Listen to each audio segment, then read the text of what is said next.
what we have seen is that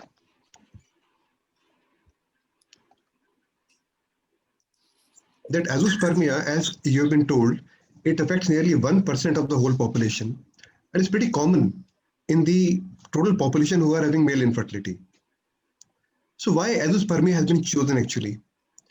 It has been chosen with a particular reason. When everything is normal, we are not worried about that. Things are fine, and we do get a man with this sort of a presentation when he gets a bottle to you, and that has got good number of sperms, and we are very happy. Once in a while, this thing happens when a sample comes, but sample volume is very low, or there may not be any sample at all, and the sperm count may be very low. So when we look at the whole paradigm, when we look at the whole semenology, we find that these sperms are always in great number. When a man ejaculates, he may give around 200 to 300 million sperms at one time. But when the woman ovulates, she makes only one egg. So we have so many sperms being present, and so we are always very, very happy that sperms, even if majority are bad, few would be good. And this is one of my favorite cartoons, which I show to people. And that cartoon reveals that a lot of sperms are there, but some are playing chess, some are playing guitar. So they are in abundance. They are sunbathing and they are very, very happy. Something happens, and we find that these sperms are becoming lost, they are becoming tired, and they are now sinking down. What's happening, we don't know. And finally, they may go to sleep, they may die, or they may be immortal. This is what happens suddenly when you get this report. You feel you're fried, you don't know what has happened to you, and you're very scared, and you don't know what to do. That's the time, the whole of your auditorium is empty. There are no sperms, not even one. And it's like a cinema hall PVR in the COVID era, when all the seats are vacant. The gynecologist, I always say that in our country, azoospermia is even a bigger issue, because we have around 95% of gynecologists are the females. And they are such busy doctors, I tell you, the whole day delivering, sometimes TLH, sometimes intrauterine transfer, sometimes they're doing big surgeries, robotic surgeries. And then they get a report with azoospermia. They don't know what to do. The man is shocked. He's a healthy man. He's shocked. He doesn't know what he should do. That's the reason we chose this topic, to throw some light upon these issues. And all the data which we have with us is pretty conflicting. It is confounding and confusing, not only for us, but also for the patients. In this scenario, we need a whole lot of us. We need all of you to come down together and look at the problem with more acute vision and try to understand why does it happen, to understand the whole anatomy of the male.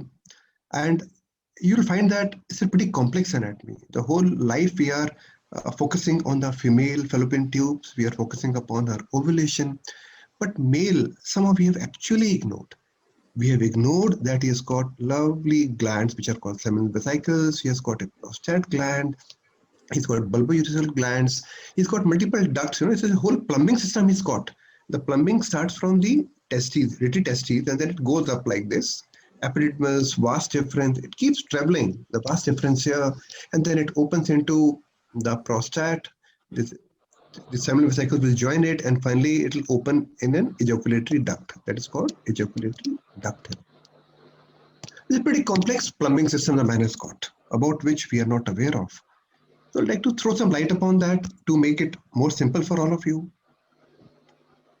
What we should be doing is understanding such azoospermias. Why do they occur? When there are no sperms in the ejaculate, we say there's an azoospermia. Why does it occur? We have to know. And probably we have to go down and try to look at what's happening inside the testes. What's happening here? What's happening here? What's happening here? We have to look at the whole thing in totality. But does it happen? Is it really happening? I don't think so. What is actually happening in such cases is that the man is normally advised sperm donor. Who's going to get into the nitty-gritties of going into the complexities of understanding What is the HPO axis? No one wants to do it. How are the testes working? How is the post-testicular epididymis, vas deferens, seminal vesicles, and ejaculatory duct? So we are not bothered about them. We are trying to actually move ahead very quickly and trying to find out how to give them a child very quickly, and that is by sperm donation. This is one thing I like to take out from your mind today. So where do people go? The people, sometimes a large number of them, they go to a pandit and they wear some nice stones and they try to heal themselves by doing some jadoo tona. A large number of them, they go to such Hashmi Davakhanas, Nil Shakranu. This is the Azoospermia. There are no sperms, it is Nil Shakranu. They go to the Davakhanas and they try to get some energizers and they try to get some amount of vitality back. And some of them, they go to such vans parked everywhere in our country where they get some Sone ka Churan or Bhasam and try to get fertility back.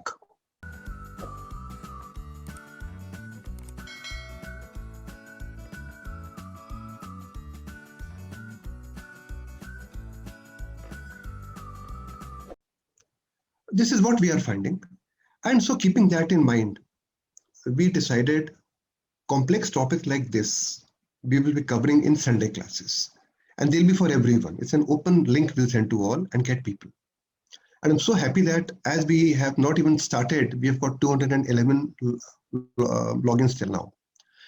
So I'll come to a brief background of ICSI, which we had started. When I started this ICSI around 1 year back, we had few students coming to us, 3, 4, 4, 5, and now that we have trained more than 400 people all across the world. We are offering courses in multiple ways: how to set up your laboratories, how to set up an IVF unit, how do you procure them, what to buy. We have courses on andrology, IUI, ultrasound. We have courses on ovulation induction. So we are having multiple courses and we are also having a virtual university. As we moved ahead, we have launched our own YouTube channel where we train people. We are training the clinicians how to counsel their patients. The big problem is that we want to learn ourselves, which we do learn, but we still don't know how to talk to the patients. And this is what the channel says. It is going to train our people, train our IC team, how to talk to the patients about the common problems. For our embryology classes, we have got a YouTube channel on embryology, where we have covered a large number of topics in short videos for people to learn. We were doing very well, and then came the concept of curtain raisers, and we started with the curtain raisers in the month of November. These are Sunday classes we have, and here we cover very abstract topics which are not normally covered in the books that well.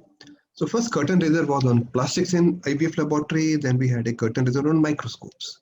This A to Z of microscopes we covered. They're all for 1 hour. We spoke about air quality in an IVF lab, we spoke about OPU needles, we spoke about embryo transfer catheters. So these are the things which are not available at many places and people don't know how to handle them. IUI was one clinical topic which we had covered. We had a big number of logins that day. Physics of ultrasound was important topic. Then we had something on gonadotropins. We had a talk on luteal phase defect. And today we are having a class on azoospermias. Next, 13th of June, we are having a class on male infertility tips and tricks. So all these classes are not meant to give you references, very logical reasoning, or to build up your scientific knowledge in the terms of quoting the literature. So I'll say that we won't go into much of quoting the references, but whatever we talk to you will be as recent as yesterday. This I can promise you. And after the class is over, within half an hour or so, we're going to send you, as customary, we send every Sunday, we send a lot of the latest articles on azoospermia will be sent to you in your chat box. We want to give you an appropriate take-home message and providing you with literature support after the classes are over. And this is part of our ICSI corporate social responsibility. I draw my energy from WHO manual, and I draw my energy from this lovely article from ASRM. These are the guidelines for managing male infertility. I could see amongst all of you, the name popped in was the name of Dr. Reema Dada. Dr. Reema Dada, are you there? Yes, sir, I'm there. Dr. Reema Dada, hi, Dr. Reema. I am quite amazed to see you here today because you are one of the mother figures in the field of cytogenetics in the country, and it's my great honor that you have joined us today. Thank you so much. And I'll Thank be you, inviting you at various times to give your inputs. Okay, sure. A really great honor to have you with us. For all of you who don't know Dr. Reema Dada, she is one of the guiding forces on cytogenetics in the country. She's one of the most learned doctors in cytogenetics in whole of the country, and she's from AIIMS. Thank you so much. Thank you, ma'am. Thanks for joining. Thank you, sir. It's such a learning experience because you talk of the latest and you're such a brilliant academician despite being an excellent clinician. Thank you. Thank you. So azoospermia, why does it occur? How to diagnose and what not to do would be my topic of concern. Somehow I won't be covering all our ICSIs are divided in two parts normally. We'll have part 1, part 2. How to do testicular biopsies I won't be covering today at length. That will be covering some other time, but today I'll give you the basic information about azoospermia. When you look at azoospermia, going to the basics, we all know that sperm concentration should be more than 15 million for the man to be normal. The semen volume should be more than 1.5 ml. So these two things are very important for us. I'm not going through the whole rigmarole of everything. Just remember, semen volume of 1.5 ml and sperm count of more than 15 ml is normal. Anything which keeps going down, that may lead us towards azoospermia at a point of time. Both falling semen volume and also the falling sperm number can lead us into complications, so catch them young. Moving ahead, here you can see the definition of azoospermia. This is given by WHO. When there are no sperms in the ejaculate, we say that person has got azoospermia. They have also refined the diagnosis, which I'll be covering, and then there's a big rigmarole of the definitions about azoospermias. We'll be posting you this document within 1 hour of the lecture getting over, so you can go to the table 1.3 and you'll be able to learn it better. So what are these things? Normospermia, azoospermia, crypto, oligo, what are these things? And how do we move to azoospermia from here? Normal sperm count more than 15 million. This we already know. When the count becomes less than 15 million, it can be oligospermia, and it can be mild, it can be moderate, and it can be severe.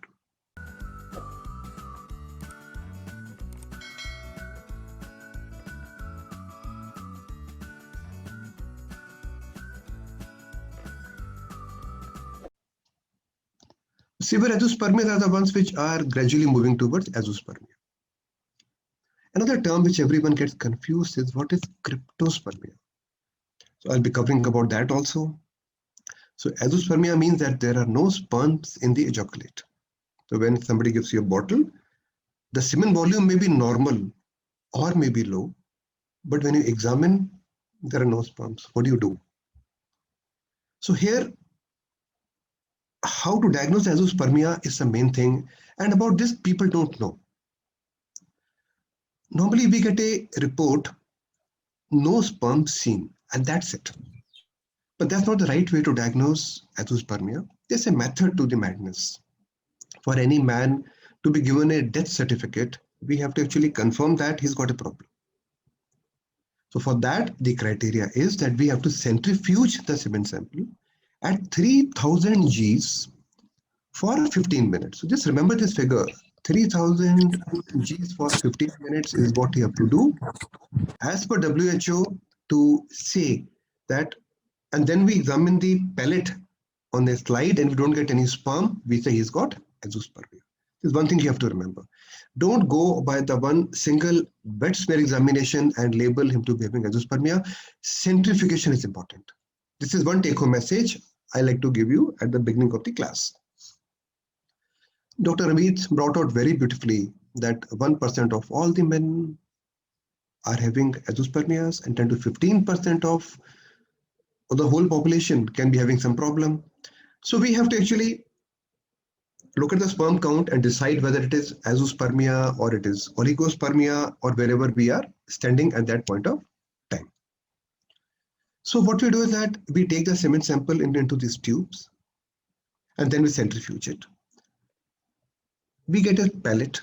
This pellet we mount on a glass slide, and then in case we don't find any sperms, no sperms present here,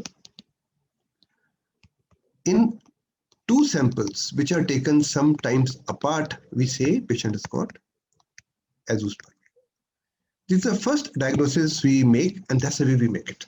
Not by seeing a wet smear and say sperms nahi dikh rahe, so it's the case of azoospermia. Why so much of interest in azoospermia? Today we have a large number of you who have joined us from Middle East, Egypt, Afghanistan, Iran, Turkey, Syria, Bangladesh, Bhutan. A large number of our own population is there today. They are like us. And somehow, not only in us, even the whole of Europe, they are having around a 50 to 60% incidence of male infertility nowadays. So why so much interest in azoospermias? Till now, we were only having one option, that is doing a donor insemination. Very easy. Man has got no sperm, nothing to worry. Just call a number. There are few numbers are available. Just call up the number and he'll send somebody and you'll get a semen sample and you can do his IVF or IUI, whatever is required.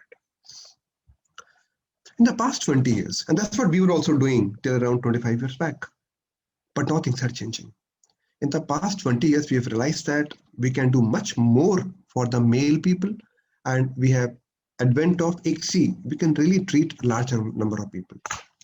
I've come to a point now that I never advise anyone donor semen sample in case he can afford the treatment. Now, why you can say why do you say that?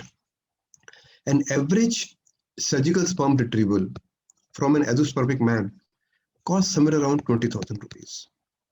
And when we come to a thing called micro TC, it may cost 1 lakh rupees. In case a man can afford, I think around in 70% of the men, in case he is actually not very bad, you can find sperms. We have found sperms in the men having FSH of 20, 25, 30 sperms you could find. So only thing is that should we go ahead and do their case, or we have to build up the patient in a way that the problem doesn't reoccur in the further progeny. That we'll be seeing today.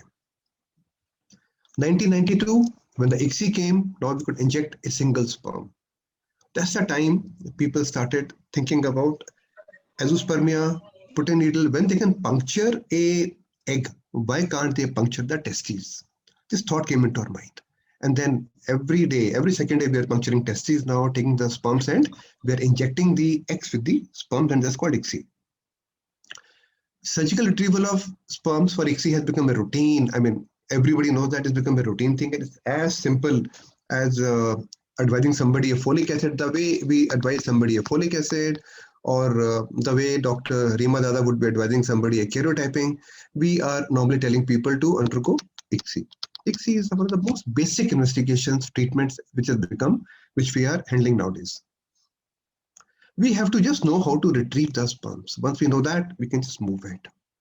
So my second message for all of you today will be that never tell a man that you cannot conceive and go in for sperm donation. Every man deserves a chance, and it all depends how far we go.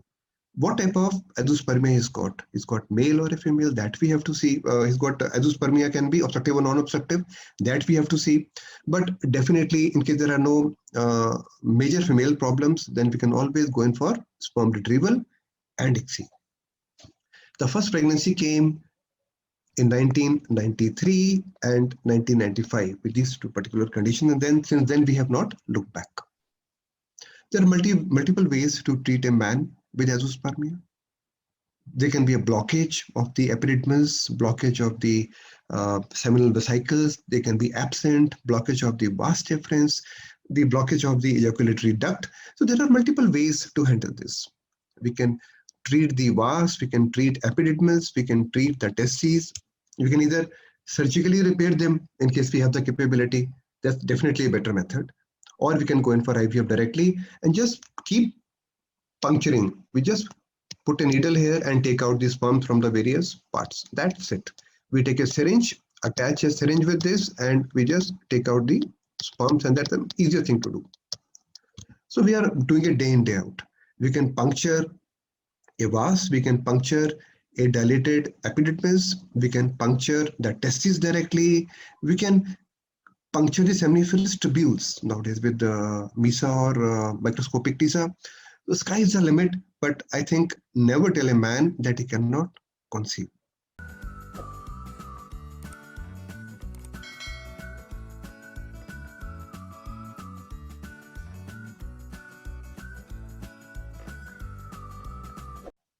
So how do we initially evaluate a man who comes to you with azoospermia?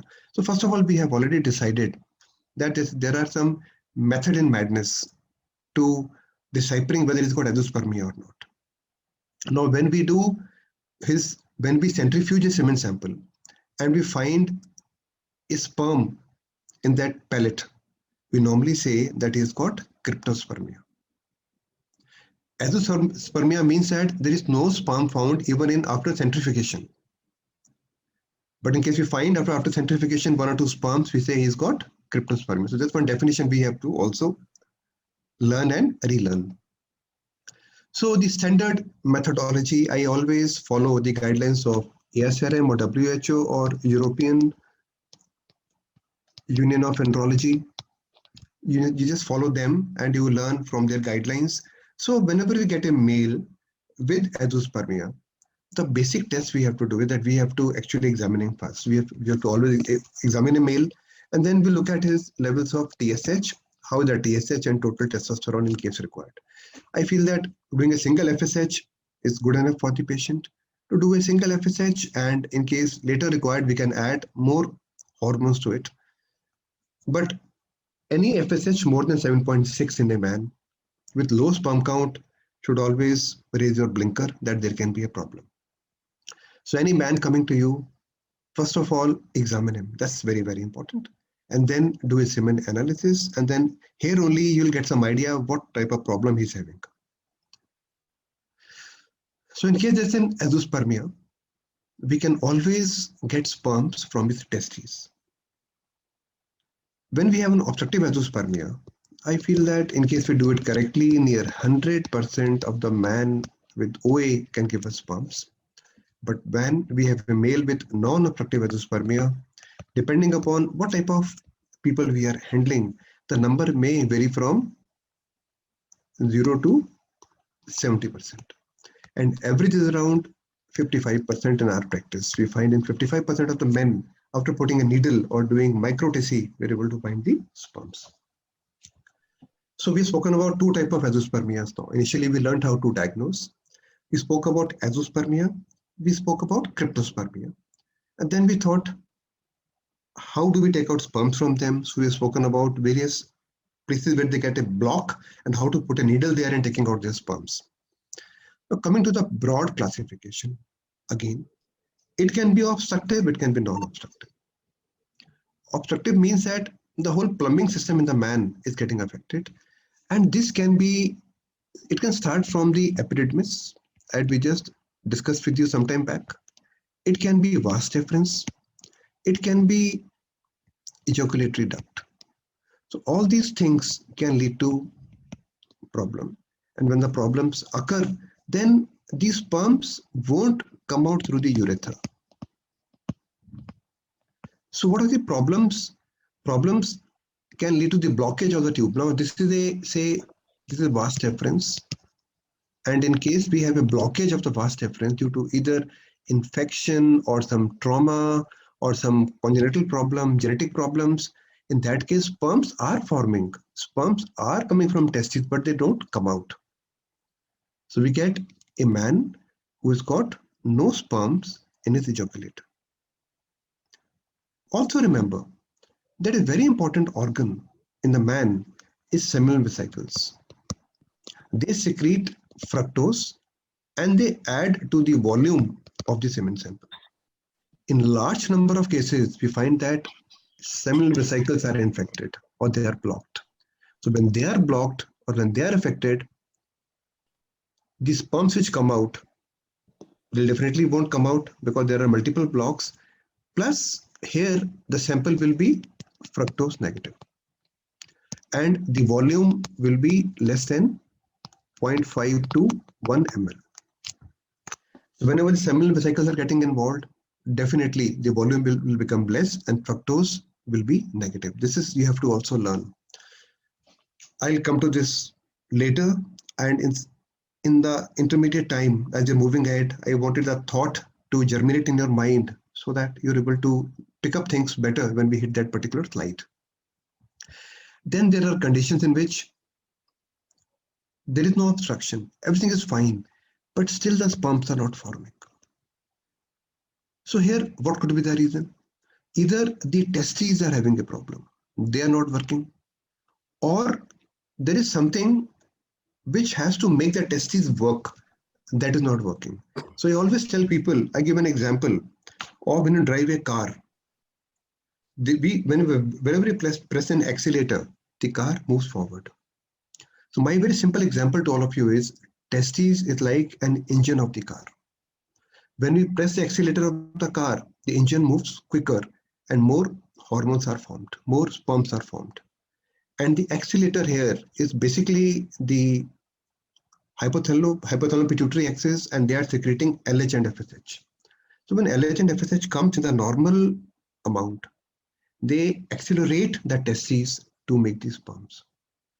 But when the testes become bad, then what happens? Now the normal accelerator should be less than 7 units of FSH or LH. But when the engine is failing, you keep pressing it. More you press, nothing happens. The sperms won't form. You keep pressing. So when the testes start failing, the accelerator will keep pressing and levels of FSH and LH are going to go high. Just remember, in an obstructive azoospermia, the hormones are normally normal. 99.9% hormones are normal. But in case of a non-obstructive azoospermia, either testes have failed due to some reason. It can be a genetic problem or some other problem, or the problem lies with the brain when it is not secreting enough hormones to make the testes work, and that is called hypo. Keeping this in mind, let's move ahead and learn some more things. Azoospermia, when there are no sperms found in centrifugation, can be pre-testicular, where I say it is due to the hypothalamo-pituitary axis, and we say it is normally hypo when FSH, LH are actually not coming. They're not coming at all. So there is no pressing of the accelerator. In such a case, in case you give him outside hormones, exogenous, then he starts making sperms. Second is testicular, where something has happened. Either we can have mumps, very common in our country, orchitis. It can be infections, it can be trauma, or it can be something like a Klinefelter syndrome, some aneuploidy, maybe some Y chromosome microdeletion. When this happens, sperms are not forming due to the testes only. So here, the accelerator is going to press very hard, and you will find that FSH and LH will be high. Then we'll have post-testicular.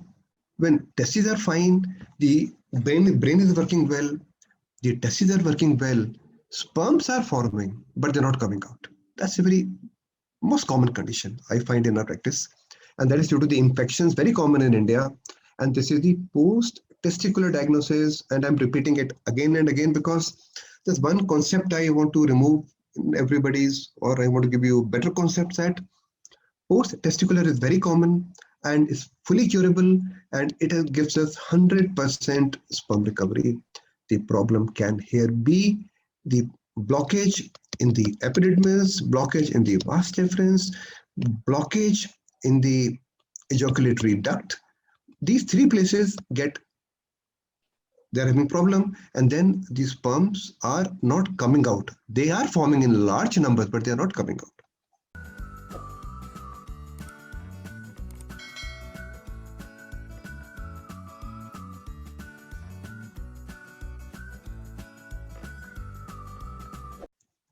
So pre-testicular causes are normally in the hypothalamic-pituitary axis. We call them hypo, and they are treated with exogenous HMG. When we give them HMG, they start forming the hormones very quickly, sperms very quickly. Then the testicular causes, when the testes have got a problem, as I told you, there can be genetic problems or trauma or orchitis. Then we have got post-testicular causes. This is a problem where things are okay, but these ducts are not okay. These are the three main reasons of azoospermia, and this is the ones which we have to normally work on today and talk about them. You all are very senior doctors, you all are very senior scientists here, but just to take you on a brief journey how sperms are formed. Sperms are formed in the testes, and then they ascend the epididymis, and it's got body and tail. Sperms move up, and when they move up, it forms a vas deferens. And from the vas deferens, it will move up, and finally it will be joined by seminal vesicles. Seminal vesicles secrete fructose, and they give volume to the semen sample.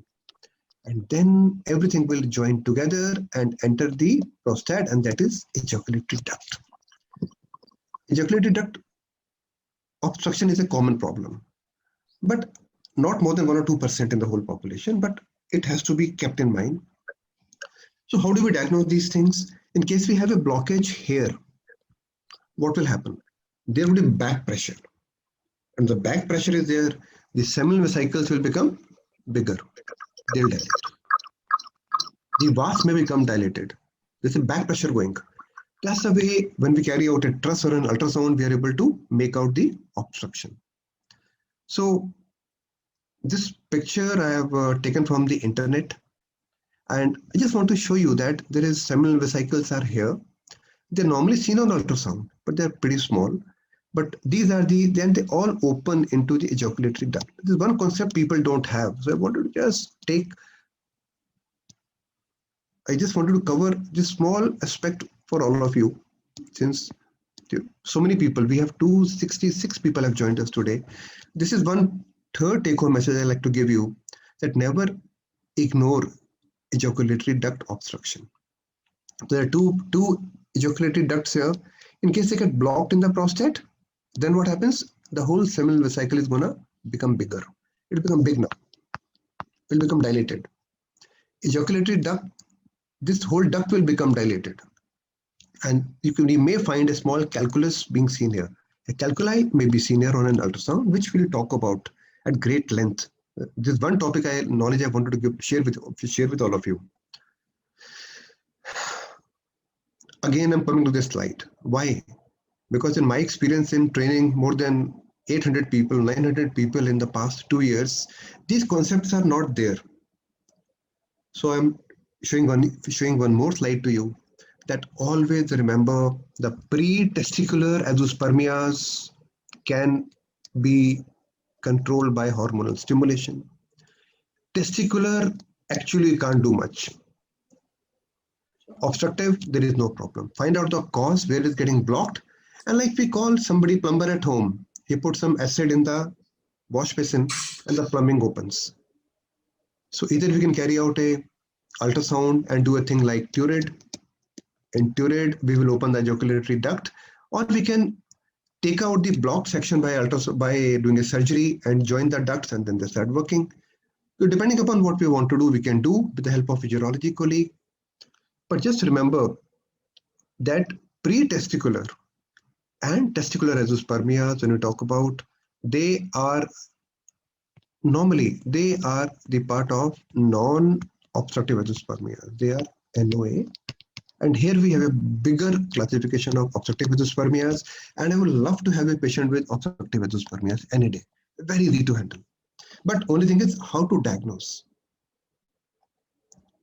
This again I've copied from ASRM guidelines, and as I promised you, our dictum of the CSR, which is our corporate social responsibility, is that within half an hour or 45 minutes, Pooja and me will be sending you all the relevant data. The latest data in the world which you have on azoospermia will be reaching your mailbox within half an hour to 45 minutes. We'll post for you. So I've taken this picture from the part 1 of the guidelines from ASRM, and we look at these guidelines. They came in 2020. After this, there is nothing more which has come in the world over this. You will find that the spermatogenesis can be affected, and we can have obstructive azoospermia, and we can have non-obstructive azoospermias. When we have LH, FSH going high, going very high, we find that the problem is normally in the testes, testicular cause. When they are low, the problem in the hypothalamus, which we've already discussed, and we have also discussed that in obstructive azoospermia, all the hormones are fine. All the hormones are fine. Hormones are always fine in OAs. Just remember that in NOA, non-obstructive azoospermia, we normally carry out only FSH. Because FSH is the one which goes high initially, LH may be normal. Just remember this. Don't try to correlate LH every time. LH we correlate when the patient has got any deficiency of testosterone. Because as we know that the male also has a two-cell theory. FSH acts upon the Sertoli cells and makes sperms, and LH works upon the Leydig cells which will make testosterone. So LH compartment is the weakest compartment, very sensitive compartment, and that goes bad early. So FSH will start shooting up early, and LH may be normal in that patient. So always insist on doing this basic FSH, and this will give you a lot of idea about where the block or the lock lies. OA, how do we diagnose? Examine the male. Take him to a room, wear gloves, take his consent, counsel him, and examine his testes. Volume, size, length, shape. Look at presence of thickening of epididymis, any cord which you can palpate. Can you palpate the vas or not? The vas may be absent. There may be vasal agenesis. Or you look at, he may be having small testes which are there. Maybe having bad varicocele which has killed all these sperms. So we have to examine a male, and after you have examined him, try to carry out an FSH assay for him. Just carry out an FSH for him. Once you do an FSH and you find that a male with azoospermia has got normal FSH, you may think about obstructive azoospermia. And when FSH is high, you can think about a non-obstructive azoospermia. And now we try to find out whether the cause is testicular or the cause is central. Now the fight will come here.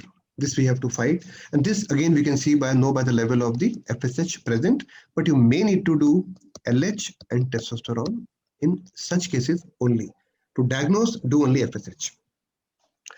A lot of my take-home message 5 for you. Actually, why we thought about this topic? All the good laboratories nowadays, they give you azoospermia panel. The moment somebody confirms azoospermia, without even doing centrifugation, they come to you, you will make a slip for him and you sign by writing some test for him. And these tests are karyotyping. These tests are Y chromosome microdeletions, and these tests can be CFTR gene mutation. Just remember that, don't do them. They are not indicated in every case. And it can't be a panel. We have to find out what the patient requires, and depending upon that, we have to carry out the test. One pair which we normally do together is peripheral karyotyping, along with we carry out for the people Y chromosome microdeletions. This we do together, but don't carry out CFTR in all, and don't carry out LH and testosterone in all the patients. It all depends on how your examination comes out. Don't do for all the patients. This is what I want to tell you, that don't follow this panel. If we follow that panel, we normally end up doing over-investigation and patient is paying a lot of money. That is not the right thing to do. Coming to OA, obstructive azoospermia, as I've told you, there's a blockage at either this level, the blockage can be here, and the blockage can be here. So these three blockages have to be seen, and why is that happening? And are these blockages occurring along with the seminal vesicles? Are they present or absent? This we have to actually always see. So there are two terms which I like to introduce to you. One is called CBAVD, where we have basal agenesis, and the other can be ejaculatory duct obstruction. These are two things which are tricky, and they can be easily treated also, and they have long-lasting repercussions. In case somebody has got basal agenesis, it may be a big part of cystic fibrosis. This you have to know.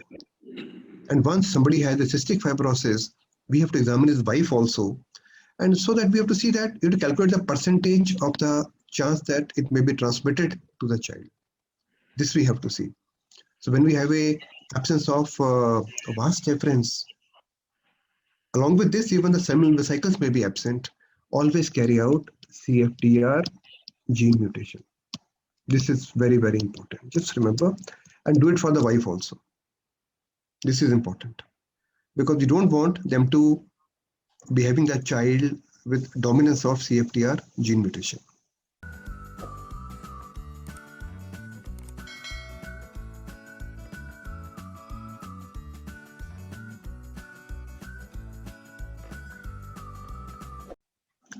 Second is the EDO, ejaculatory duct obstruction.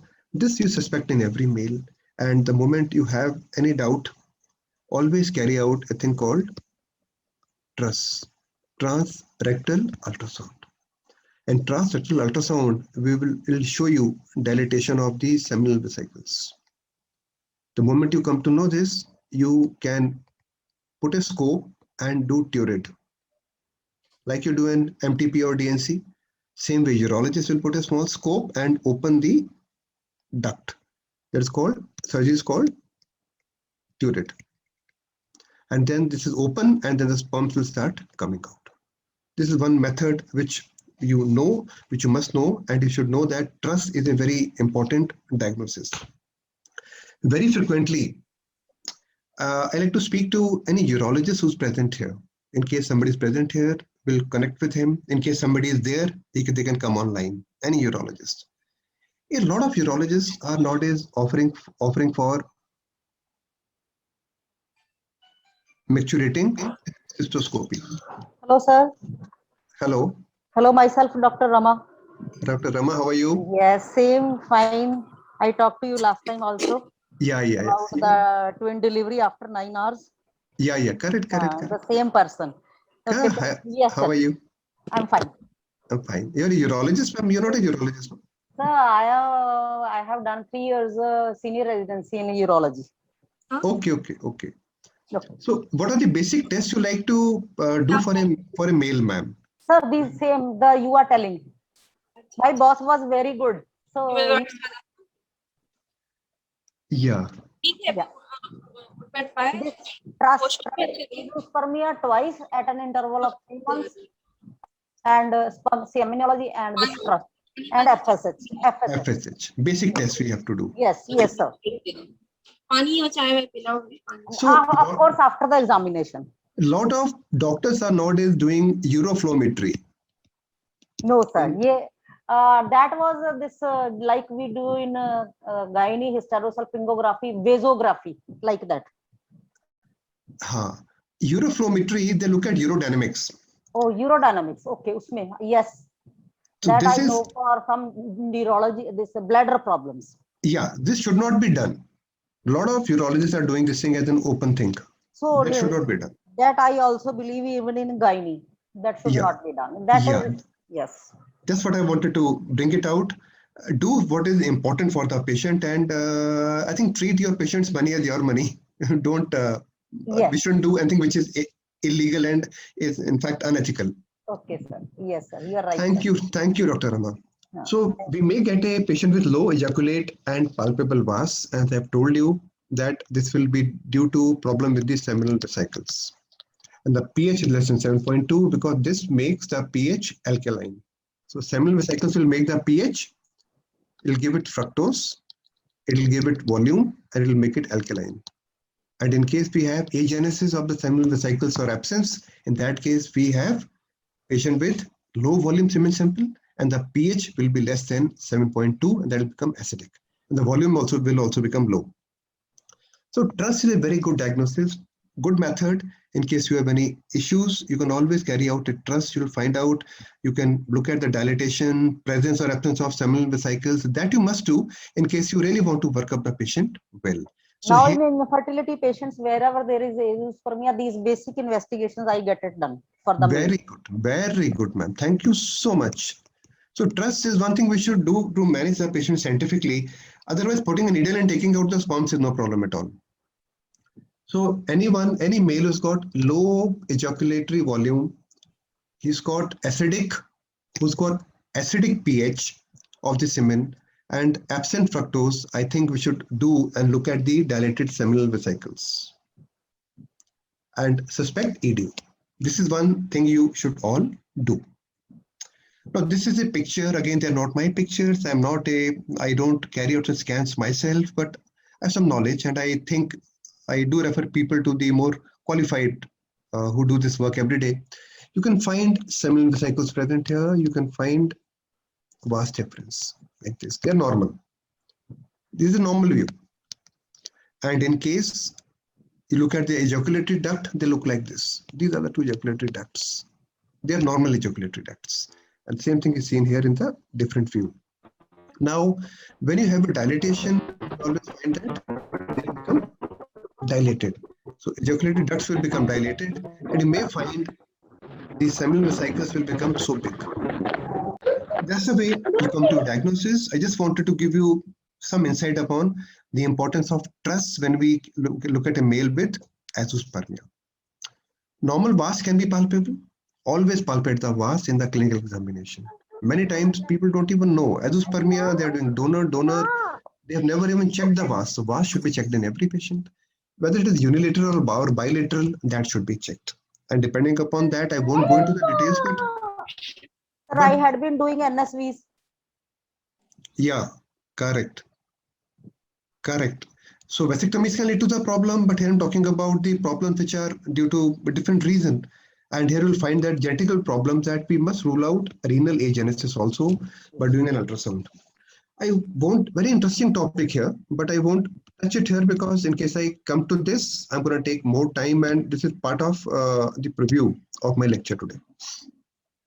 But important is that we should be aware of congenital bilateral absence of vas deferens. This is very important, and we should know when to carry out CFTR gene studies. There's one thing I wanted to tell you, the take-home message. So always offer it to the female partner also, because she may be a carrier. And if she's a carrier, we may get a child with CF, frank CF, and frank CF, it can actually kill the person. The genetic counseling is important before we do such cases.